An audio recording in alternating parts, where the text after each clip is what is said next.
Hello students, आज हम start करने जा रहे हैं फंक्शन का लास्ट टॉपिक और इम्पोर्टेंट पार्ट पीरियोडिक फंक्शन।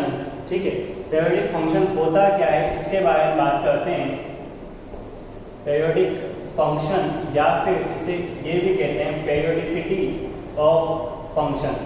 ठीक है, पीरियोडिक फंक्शन क्या होता है? एक्चुअली पीरियड ऑफ फंक्शन इसे कहा जाता है। इसमें जो क्वेश्चन बनते हैं पीरियड ऑफ फंक्शन नाम से बनते हैं। टॉपिक का नाम पीरियड ऑफ फंक्शन भी हो सकता है। अब पीरियड ऑफ फंक्शन क्या होता है? देखो, पीरियड एक ऐसा टाइम इंटरवल होता है, ऐसा इंटरवल होता है जिसके बाद फंक्शन अपनी वैल्यू रिपीट करने लगता है। ठीक है, तो इसकी डेफिनेशन लिखते हैं। इसकी डेफिनेशन लिखना चाहेंगे सबसे पहले। ठीक है, इफ ए फंक्शन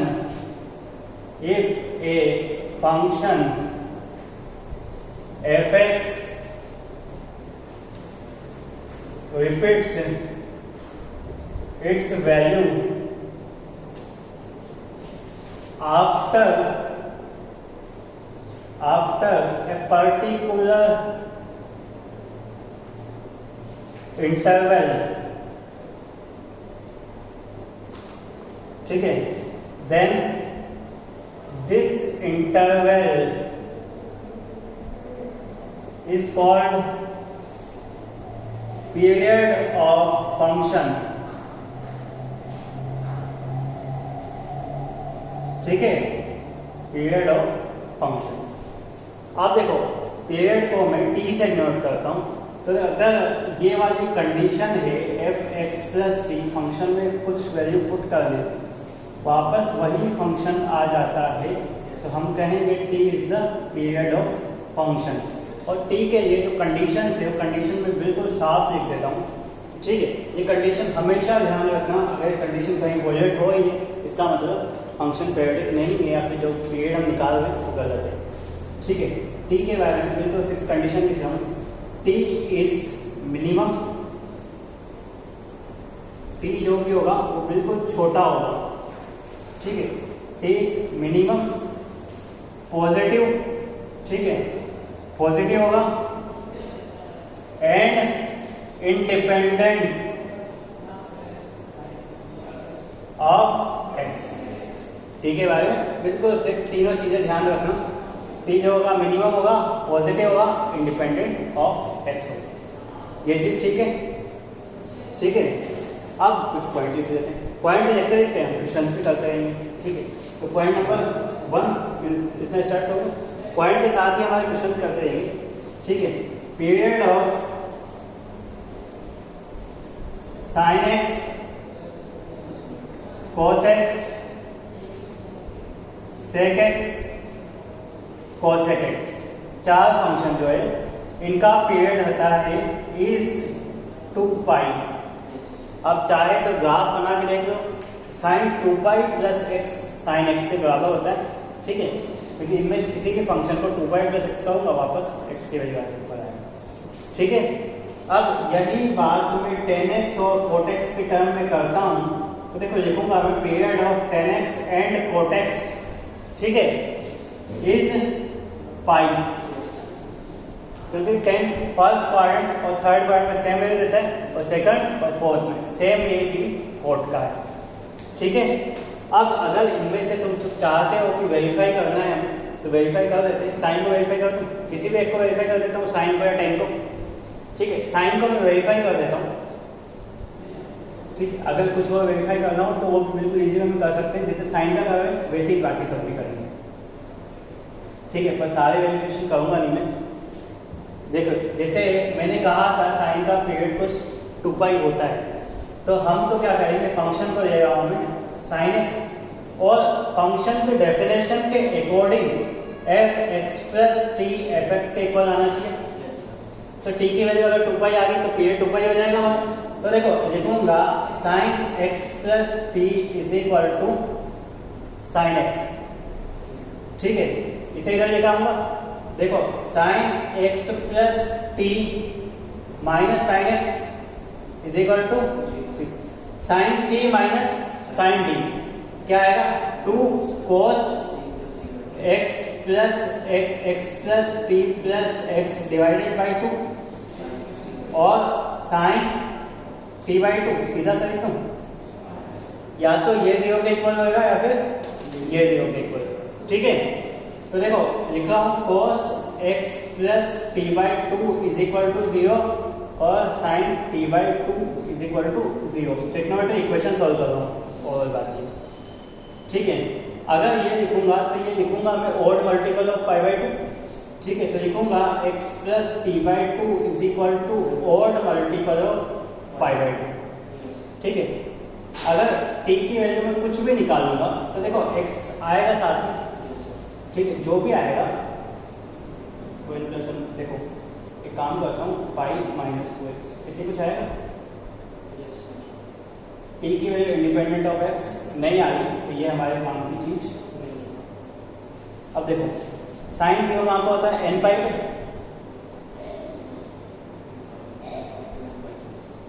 सबसे मिनिमम वैल्यू होना चाहिए तो n के 1 तो आ गया 2 पाई। और वैसे भी आप लोग देख सकते हो sine x plus 2 pi sine x के इक्वल। कोस में भी यही होता है, सेक कोसेक करूंगा तो भी सेंस ही जाएगी। ये वेरिफिकेशन हो गया।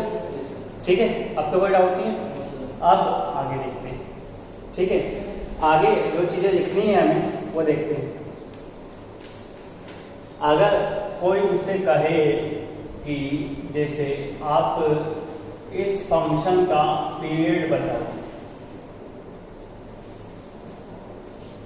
ठीक है, तो क्या करेंगे हम तो जस्ट सॉल्व करेंगे। अभी तक हमारे पास जो चीजें हैं जो रिसोर्सेज अवेलेबल है उससे हम सॉल्व करेंगे। ठीक है, बाद में रिसोर्सेज वो अच्छा आ जाएंगे तो उसके बेसिस पे देख लेंगे और इनिशियल सॉल्व करते हैं। ठीक है, कुछ एक क्वेश्चन सॉल्व करके कर लेते हैं। अब देखो f x plus t is equal to, यही कंडीशन है अपने पास पीरियोडिक फंक्शन की। तो देखो लिखूंगा cos अंडर रूट में x plus t is equal to, यहां तक कोई डाउट?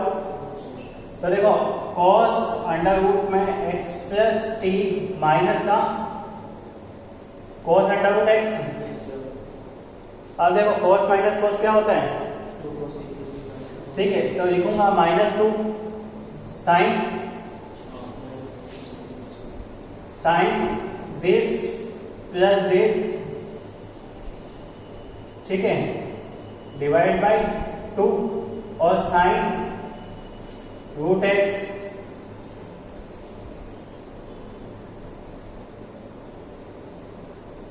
सही है, सेकंड इधर।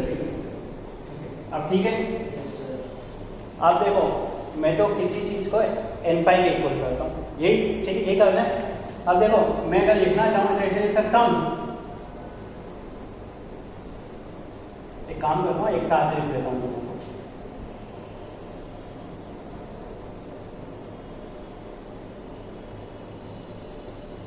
सही है, तो दोनों का एक साथ लिख लेना क्योंकि अलग अलग सॉल्व करेंगे। क्या मतलब?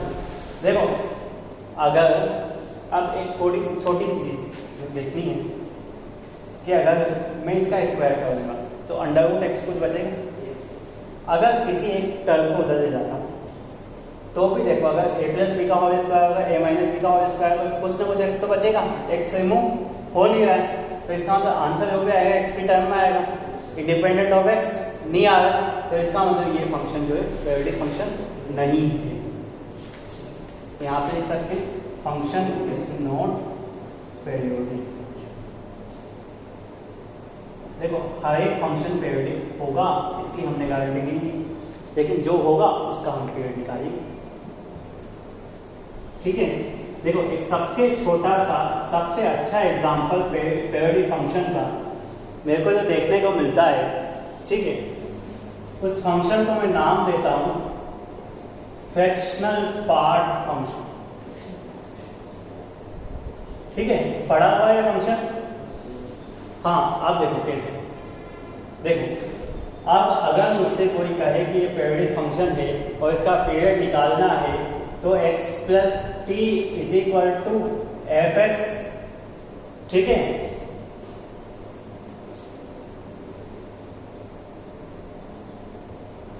हमने फ्रैक्शनल पार्ट में प्रॉपर्टी लिखी थी x plus m is equal to fractional part of x, जहाँ पे m जो होगा कोई सा भी इंटीजर होगा। अब इंटीजर की बात करें तो -1, 0, 1, 2 कुछ भी हो सकता है, पर मिनिमम लेना है और पॉजिटिव लेना है। तो मिनिमम 1, पॉजिटिव भी 1 हो गया, 0 तो पॉजिटिव भी नहीं होगा, नेगेटिव नहीं होगा, तो टी की वैल्यू 1। और चाहो तो आप लोग चेक कर सकते हो 1.2 की वैल्यू और 0.2 की वैल्यू सेम होती है, तो वही 2.2 का होता है, 3.3 का होता है। देखो इसका ग्राफ ऐसा कुछ होता है, एक इंटरवल के बाद सेम ग्राफ रिपीट होता है, तो ग्राफ रिपीट होगा इसका मतलब पीरियोडिक फंक्शन है। ठीक है, ग्राफ रिपीट हो रहा है इसका मतलब पीरियोडिक फंक्शन है। ठीक है, अपनी कहाँ पे 2-3 पॉइंट लिखे थे ना आपने, ठीक है, उसके आगे कुछ पॉइंट देखते हैं, पॉइंट कंटिन्यू करूंगा मैं और पॉइंट चलते ही रहेंगे। ठीक है, कुछ पॉइंट पे क्वेश्चन करेंगे और क्वेश्चन करते करते हम लोग देखेंगे। थर्ड पॉइंट आई थिंक, ठीक है, क्योंकि एक sin x का लिखा था, एक tan x का लिखा था, sin cos का लिखा था, tan का लिखा था। अब देखो थर्ड पॉइंट ये है, ठीक है, ओड पावर्स ऑफ, ठीक है, sin x, cos x, tan x, cosec x, sec x और cot x। मतलब चाहूँ तो कह सकता हूँ odd power of trigonometric function, सारे ट्रिग्नोमेट्रिक फंक्शन की ओड पावर, ठीक है, नहीं tan x cot x नहीं आएगा, ओड पावर ऑफ दिस, चारों की odd power of this period is 2 pi. ठीक है, इवन पावर, ठीक है, ऑफ ऑल ट्रिग्नोमेट्रिक फंक्शन, यहां पे ऑल ट्रिग्नोमेट्रिक फंक्शन लिखूंगा।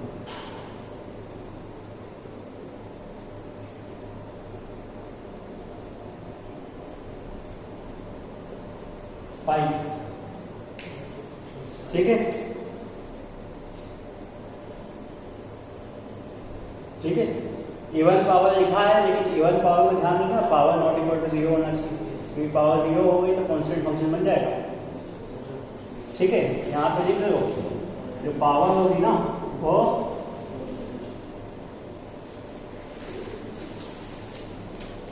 ठीक है, 4 पॉइंट हो गए।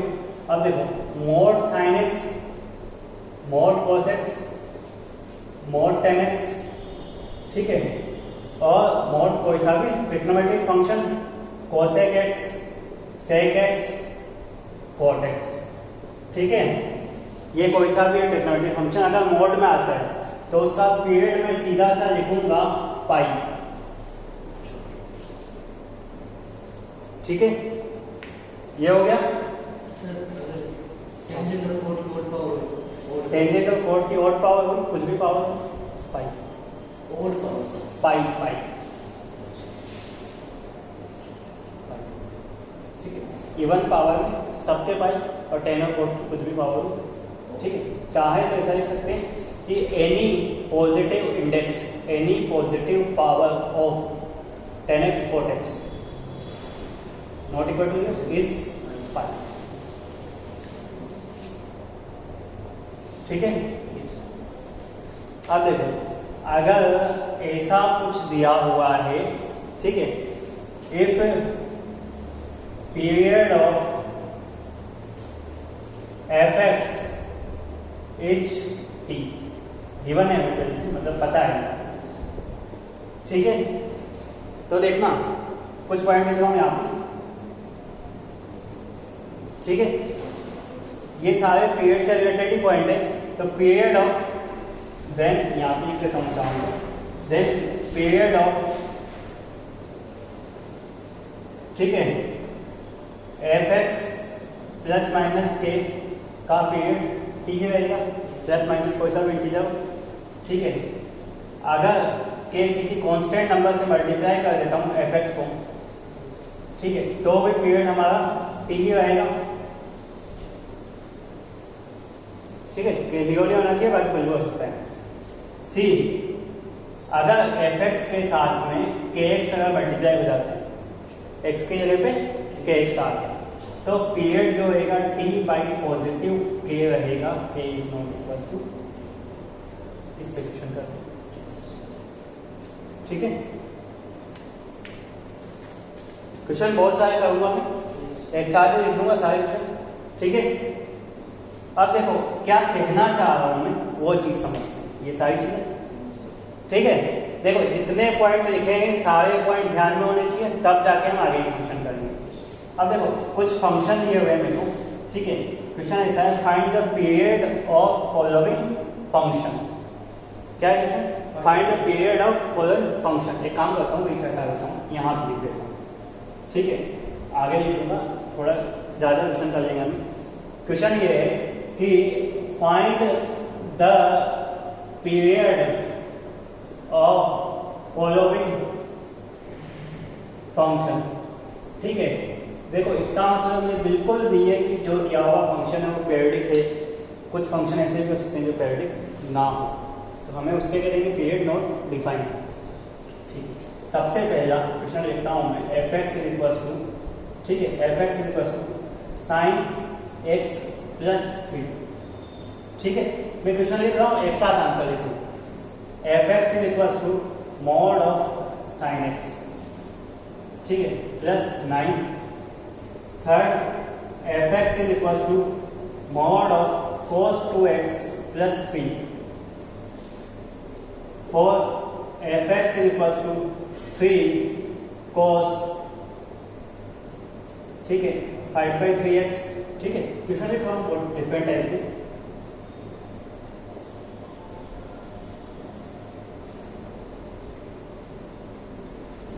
ठीक है, कुछ क्वेश्चन मैंने लिख दिए हैं, आप अगर चाहो तो देखना देख सकते हो।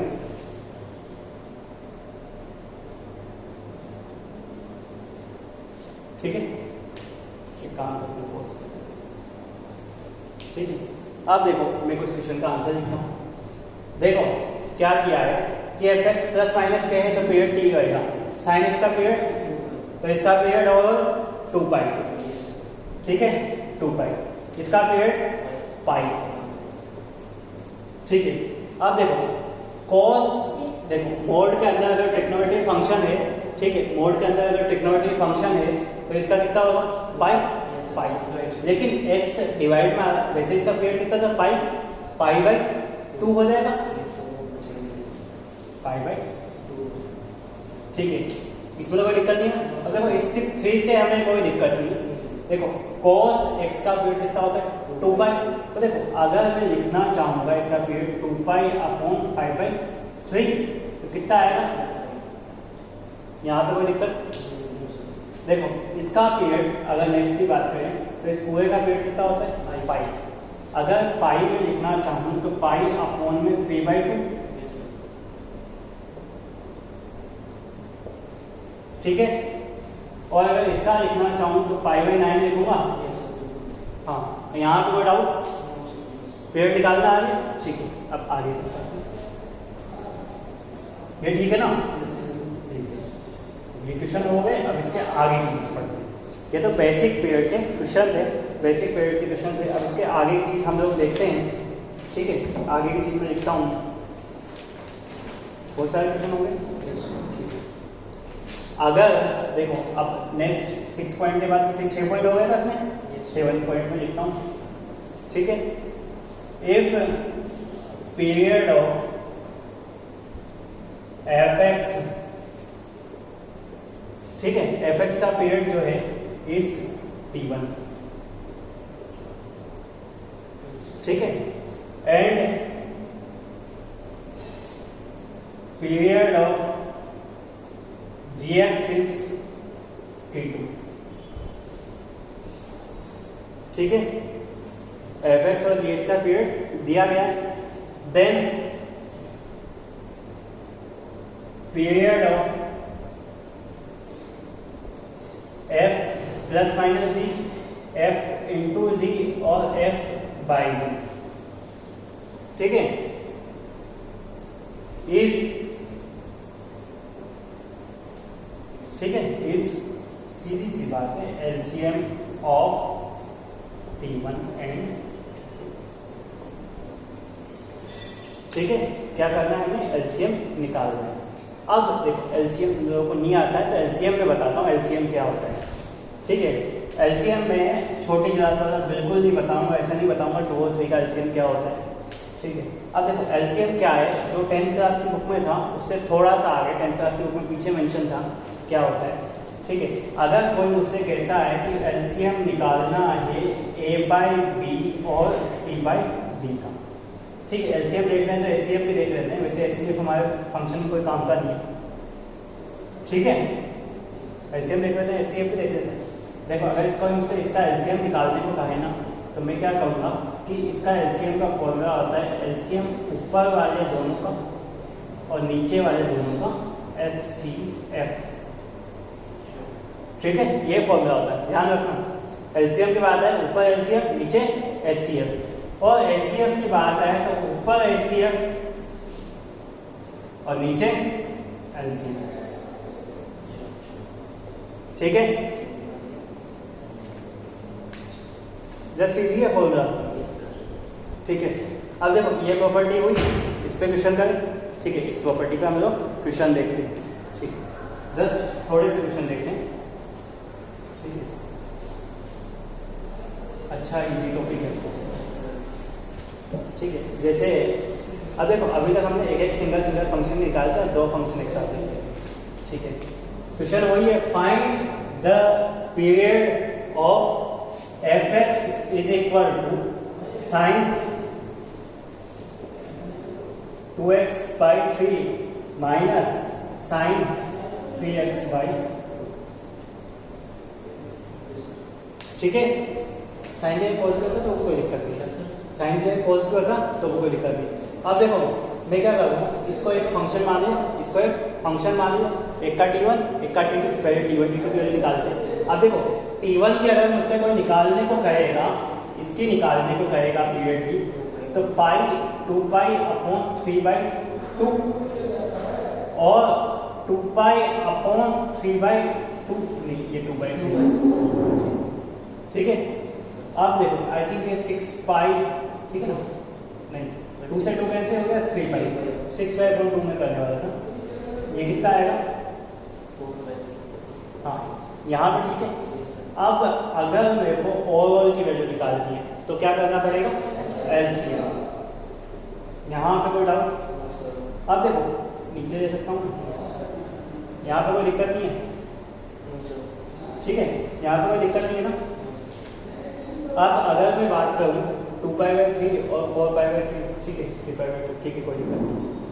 अब अगर मैं इसकी बात करूँ तो एलसीएम है ना ऊपर दोनों का, 4 और 3 का, पाई को एक तरफ कर देते हैं, पाई तो वैसे भी एलसीएम में आ जाएगा। 4 और 3 का एलसीएम 12।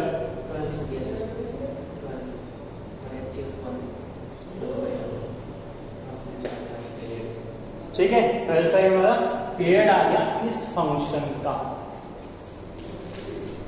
देखो ये निकालने से पहले हमें सिखाना पड़ता है कि t1 t2 निकालना है, तो उसके लिए पहले क्वेश्चन किए थे। अब आगे नेक्स्ट स्टेप आएंगे। ठीक है, देखना एक चीज ध्यान रखना, इस वाले टॉपिक में एक्सेप्शन बहुत सारे होते हैं। एक्सेप्शंस की बात करेंगे हम, कि हम कैलकुलेट करके कुछ और आएंगे और आंसर कुछ और होगा। ठीक है, एक क्वेश्चन लिख रहा हूँ, find period of sign x plus, ठीक है ये क्या है, फ्रैक्शनल पार्ट। देखो एक्सेप्शन यही है, ये भी एक्सेप्शन ही मान लो। ठीक है, थोड़ी सी कैलकुलेशन भी करना चाहते हो तो इसे एक्सेप्शन कह सकते हैं। इसका पीरियड 1, 2π और 1 का एलसीएम।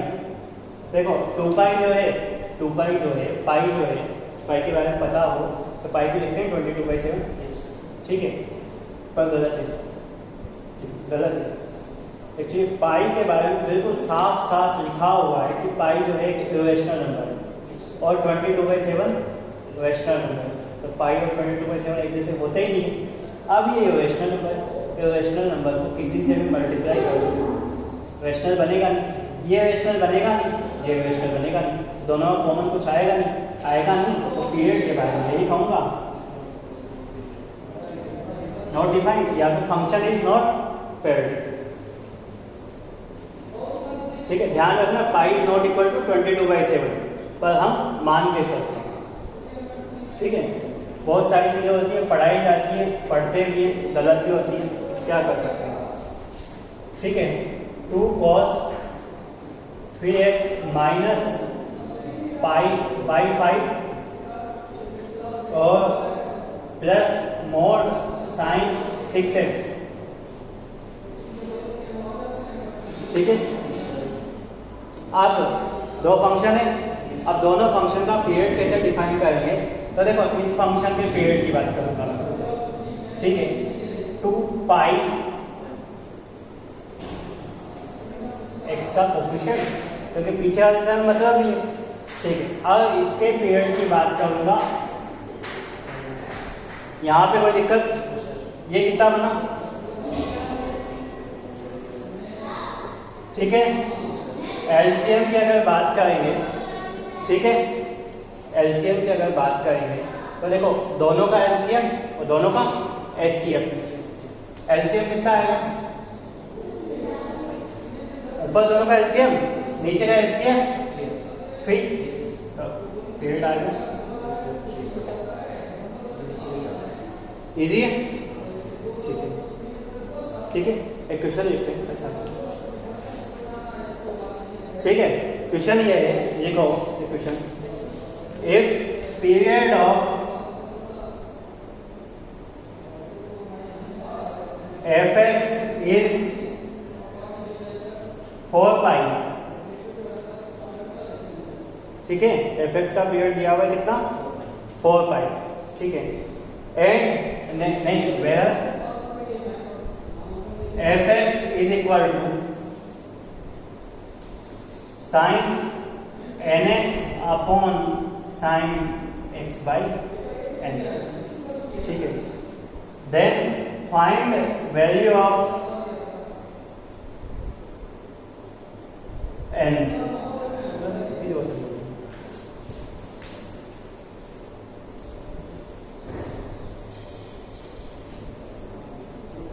ठीक है, अब इसका पीरियड हमें फाइंड आउट करना है। ठीक है, अब देखो पीरियड फाइंड आउट करने के लिए क्या हमें दिया हुआ है पीरियड, तो n की वैल्यू फाइंड आउट करें। तो ऊपर वाला कोई फंक्शन, नीचे वाला कोई फंक्शन हमें निकालना है, एलसीएम। देखो फर्स्ट वाले फंक्शन का जो पीरियड आएगा, फर्स्ट वाले फंक्शन का जो पीरियड आएगा वो कितना, 2 पाई बाई n, इसका 2n पाई 1/n बन गया। ठीक है, देखो ज्यादा कैलकुलेशन किसी क्वेश्चन में नहीं करनी है, बस जो चीज हमें पता है वही अप्लाई करनी है। अब देखो 2 पाई बाई n, एलसीएम लेना है तो एलसीएम कितना आएगा, देखो नीचे एक एलसीएम तो कितना आएगा, एचसीएफ एक और किसी भी नंबर का एचसीएफ एक ही आता है, तो कितना इक्वल हुआ 4 पाई। ये पीरियड आ गया ना अपना, 4 पाई, n की वैल्यू, तो n की वैल्यू 2 पुट करोगे तो पीरियड आ जाएगा तुम्हारा। ठीक है, अब एक बहुत अच्छा सा पॉइंट जिसे हम एक्सेप्शन भी कहते हैं। ठीक है, जिस एक्सेप्शन के बारे में मैंने बात की थी तो वो एक्सेप्शन ही है। तो 7 पॉइंट हो गया था हमारे, पॉइंट नंबर 8 देखते हैं। ठीक है, पॉइंट नंबर 8 कुछ ऐसा है कि मैं हिंदी में बता देता हूँ कि अगर कोई पॉइंट कोई फंक्शन है जिसका पीरियड t1 है t2 है, ठीक है, और किसी फंक्शन का पीरियड हमने सॉल्व करके निकाला t, ये तो हो गया 7 पॉइंट। सॉल्व करके कैसे निकाला, ठीक है, एलसीएम से जो भी हमारे पास मेथड है उससे। ठीक है, लेकिन अगर ऐसा कोई छोटा नंबर एग्जिस्ट करता है जो फंक्शन के पीरियड को सेटिस्फाई करता है तो वो छोटा हमारा आंसर होगा। देखो कैसे लिखते हैं, if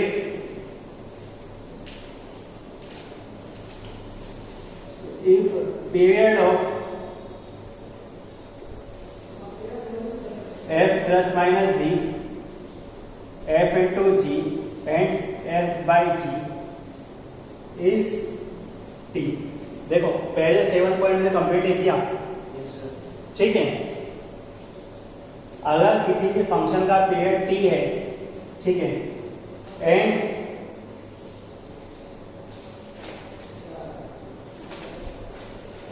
if a positive number exists, positive number में वैल्यू में लिख देता हूँ P1, ठीक है, या फिर स्मॉल टी, कुछ भी लिख देते हैं, ठीक है, नाम दे देते हैं small T. Positive number exist which satisfy fx plus t is equal to fx, ठीक है, then period will be, ठीक है, मतलब हमारी पूरी मेहनत बेकार हो गई, जितना हमने किया, अगर उसके अलावा कोई नंबर एग्जिस्ट कर गया ना तो हम लोगों का पूरा काम बेकार हो गया, ठीक है। देखा कुछ क्वेश्चन अगर देखेंगे, देखने को कहा जाए हमसे तो मैं लिखूंगा, ठीक है, fx is equals to mod sine x plus mod cos x,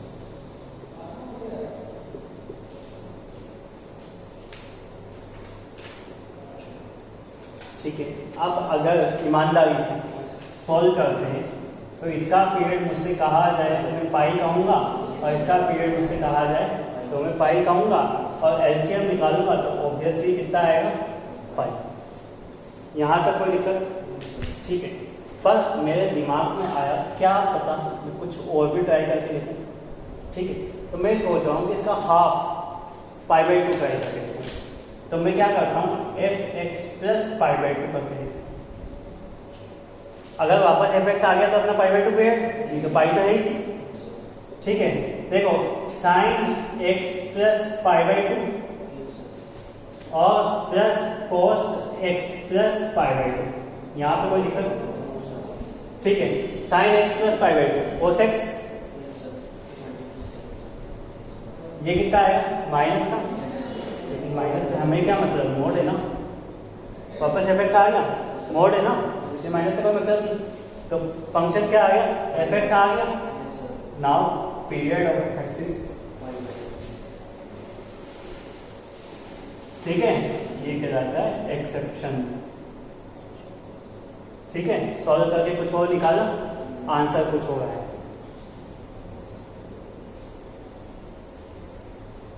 सोचो मत, धीरे धीरे सब कुछ पता चलने लग जाएगा कि कहाँ क्यों हो रहा है, ऐसा क्यों हुआ, ठीक है। एक और क्वेश्चन लिखता हूँ, देखो क्वेश्चन बहुत सारे करने हैं अपन को, ठीक है। मोड साइन एक्स माइनस, ठीक है, कुछ भी नहीं किया, सेम क्वेश्चन में माइनस लगा दिया। अब देखो ईमानदारी से अगर पीरियड निकाल रहा हूँ तो मेरा पाई आ, पर इस एक्सेप्शन को देखते हुए मैंने सोचा क्यों ना π/2 ट्राई किया जाए, ठीक है। π/2 अगर मैं ट्राई कर रहा हूँ तो देखो मोड साइन x प्लस π/2 और मोड cos x प्लस π/2 मेरे दिमाग में आया और मैंने सॉल्व किया, ठीक है। तो ये तो बना mod cos x minus mod sine x, क्या वापस fx आ गया, क्या वापस fx आ गया, नहीं आया ना, तो इसका तो π/2 पीरियड नहीं है, π/2 लिए तो क्या हुआ,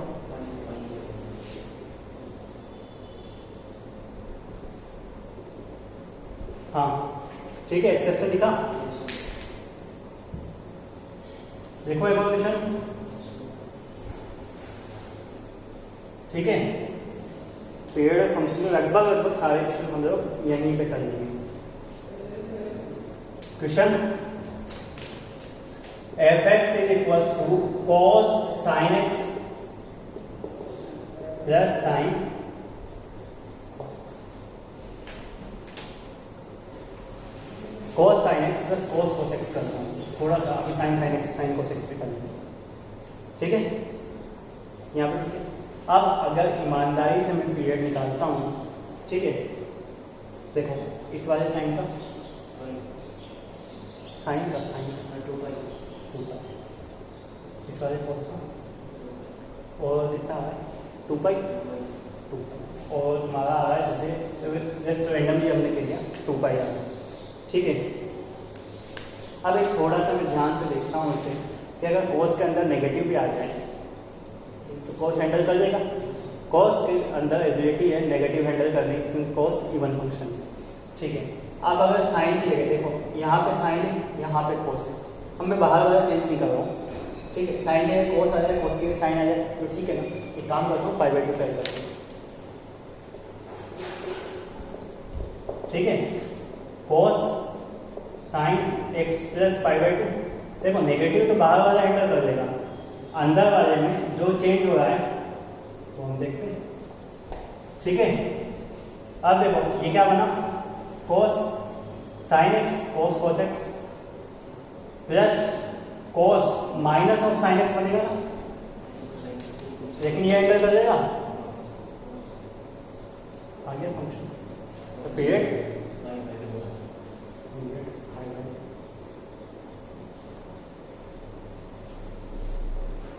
ठीक है। अब जैसे जो हमने पहले क्वेश्चन लिखा था, देखो वो ऐसा कुछ लिखा था,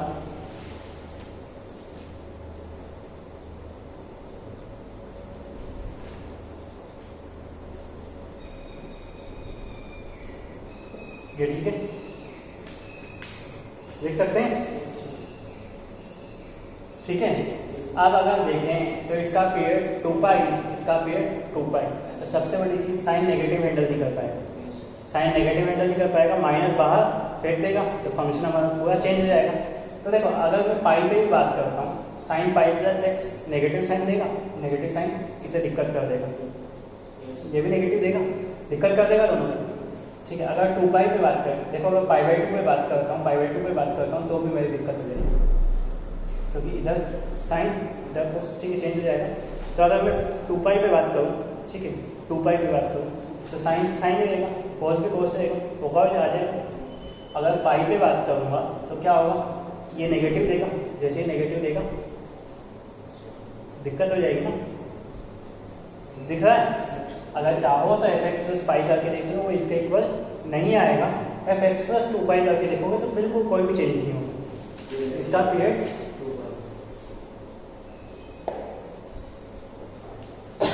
ठीक है। एक और क्वेश्चन करते हैं,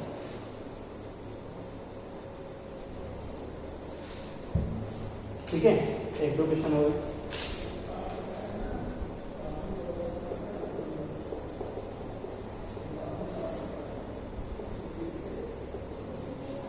ठीक है, देखो प्रोडक्ट में 2 की जगह इस बार 3 फंक्शन, 2 की जगह कितने 3 फंक्शन हो गए। तो देखो एक अच्छा ऑप्शन जो हमने 11th में सीखा था वो ये था कि 2 को एक साथ लो, प्रोडक्ट से सम में, प्रोडक्ट से सम में, तो उससे भी कर सकते हैं, उससे करेंगे वो इजी रहेगा, पर उसमें टेक्नोलॉजी सॉल्व करनी पड़ेगी, हम टेक्नोलॉजी सॉल्व करना चाहते हैं डायरेक्ट करते हैं। इसका पीरियड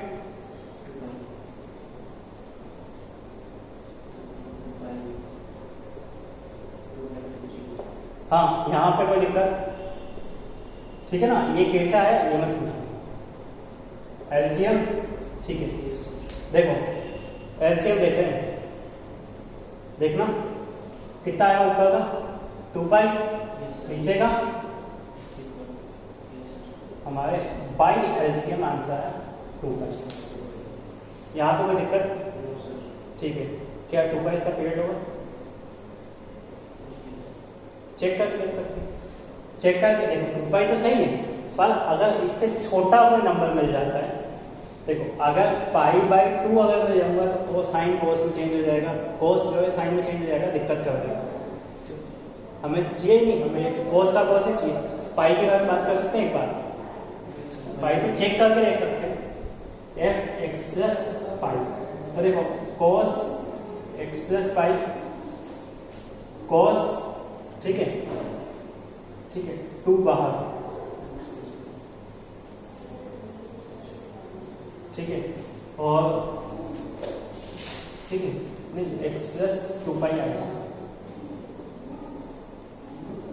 ऐसे कुछ आएगा ना, ठीक है, 2x प्लस 2 ठीक है दादा, ठीक है, हाँ ठीक है, 2x और लिखा अब ठीक है, ठीक है। अब देखो cos x plus pi minus का cos x इधर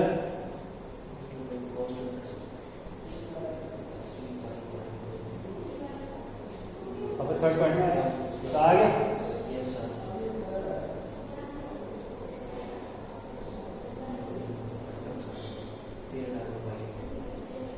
धोखा मिलता है, ठीक है, ठीक है। अब एक दो लाइन और लिख लेते हैं, फिर टॉपिक एंड करते हैं हमारा। हाँ पीरियड समझ में आ रहा है? अगर देखो मैंने करके देखा है, इस वजह से मैं बता रहा हूँ, ठीक है, कि अगर इन दोनों का प्रोडक्ट करके समेशन की फॉर्म में करेंगे ना तो डायरेक्ट आंसर पाई जाएगा, ठीक है। करके देखना, इन दोनों को साथ में लेके 2 से मल्टीप्लाई करके देखना, आंसर डायरेक्ट हो पाएगा, डायरेक्ट आंसर पाई जाएगा, ठीक। अब देखो एक लाइन लिखता हूँ कि period of constant function is not defined. Period of constant function is not defined. ठीक है, सही बात है? ठीक है। क्वेश्चन, एक f(x) इज इक्वल टू लिखा है sin x upon sin x। देखो ठीक है, इसका पीरियड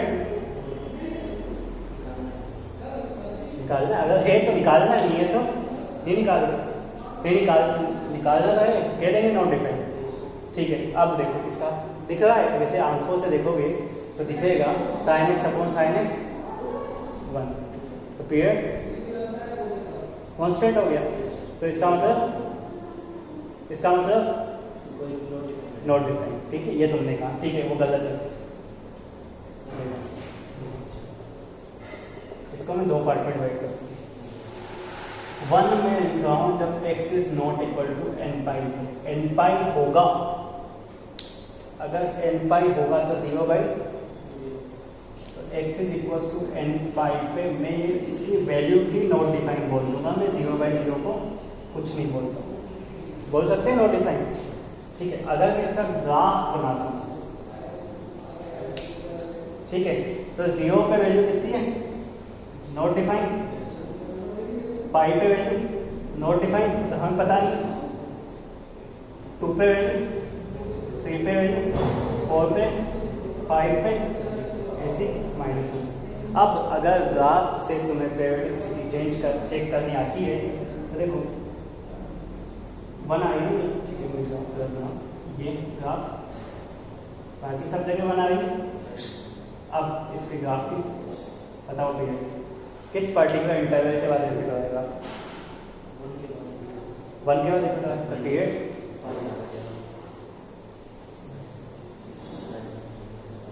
1, ठीक है ना, 1 नहीं, अच्छा ठीक है, 1 लिखो, या फिर पाई के बाद रिपीट हो रहा है ना, पीरियड पाई के बाद रिपीट हो रहा है ना, पीरियड कितना होगा, ठीक है। एक चीज मैं बताना भूल जाता ऑड इवन फंक्शन में, ठीक है, अगर कभी ऐसा कहा जाए कि ऐसा फंक्शन बताओ जो ऑड भी है और इवन भी है, ऑड और इवन एक ही टाइम पे एक साथ है, तो होता है f(x) = 0, ठीक है। f(x) = 0 एक ऐसा फंक्शन होता है जो कि एक ही टाइम पे ऑड भी होता है और इवन भी होता है। अगर कांस्टेंट फंक्शन की बात करें तो वो हमेशा इवन फंक्शन होता है, क्योंकि 0 को -0 लिखूंगा तो भी वही बात, +0 लिखूंगा तो भी वही बात, तो एक यही ऐसा फंक्शन होता है जो ऑड भी होता है और इवन भी होता है। कांस्टेंट फंक्शन इवन फंक्शन होता है, पीरियोडिक फंक्शन कंप्लीट हुआ, ये फंक्शन जब तक कंप्लीट हुआ, इसके बाद ट्रांसफॉर्मेशन ग्राफ होता है, थोड़ा सा अगर टाइम होगा तो बात करेंगे उस पर, नहीं तो नेक्स्ट चैप्टर स्टार्ट करेंगे, ठीक है। Thank you.